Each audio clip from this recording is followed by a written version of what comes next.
இதில் டிரைவர் வேலை பார்த்துட்டு போனவங்களுக்கு மேக்ஸிமம் எல்லாருக்குமே தெரிஞ்சிருக்கும். அதாவது நீங்கள் டிரைவர் வேலைக்கு வந்துட்டு ஊருக்கு போயிட்டு வேறு விசாவில் வரணும்னு நினச்சிங்கன்னா 2 வருஷத்துக்கு வர முடியாது. இது எல்லாருக்குமே தெரிஞ்சிருக்கும். இதில் சில பேருக்கு என்ன டவுட் அப்படின்னா, இப்போ நம்ம காதி விசாவில் வேலை பார்த்துருக்கோம், அடுத்து வந்து சூன் விசாவில் உள்ளே போனால் போயிடலாம் அப்படிங்கிறது. ஸோ காதி விசாவில் இருந்துட்டு சூன் விசாவுக்கு வரலாம் அப்படிங்கிற மாதிரி நினைக்கிறாங்க. அதே போல் சில பேர் சூன் விசாவில் இருந்துட்டு நம்ம வந்து 2 வருஷத்துக்கு சூனில் தான் திரும்ப போக முடியாது, ஆனால் மாற்றி காதிமில் போனோம்னா உள்ளே போயிடலாம் அப்படிங்கிற மாதிரி நினைக்கிறாங்க. ஸோ அதெல்லாம் கிடையாது. சூன் விசாவோ காதி விசாவோ 2 வருஷத்துக்கு வர முடியாது. உங்களுக்கு வாஸ்தா வச்சு எடுத்தாங்க அப்படின்னா எடுக்கலாம். ஸோ எல்லாருமே வாஸ்தா கொடுக்குறாங்களா அப்படின்னு கேட்டிங்கன்னா அது கேள்விக்குறி தான்.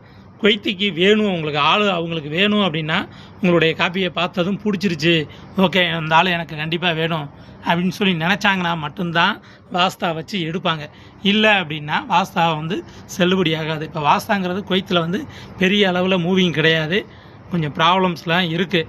அதனால் நீங்கள் போகிற விசாவில் அதே விசாவில் திரும்ப வரதுனா வரலாம். இல்லை உங்களுக்கு வேறு ஆப்ஷன் இருக்குது, 2 வருஷத்துக்கு வேறு நாட்டுக்கு போகிறேன், இல்லை ஊர்லேயே ஏதோ ஒன்று பண்ண போகிறேன் அப்படின்னா நீங்கள் தாராளமாக வந்து க்ளோஸ் பண்ணிவிட்டு போகலாம், கேன்சல் அடிச்சுட்டு போகலாம். இல்லை வந்து அங்கே 2 வருஷம் ஒர்க் பண்ணிவிட்டு வேறு விசாவில் 2 வருஷத்துக்கு அப்புறம் வரேன் அப்படின்ட்டு போகிறதுனாலும் போகலாம். ஆனால் ஊருக்கு போனதுக்கப்புறம் நீங்கள் ப்ரோக்ராம் மாற்றிட்டு மறுபடியும் வரணும்னு ட்ரை பண்ணிங்கன்னா விசா கிடைக்காது. நல்லா யோசிச்சுக்கோங்க.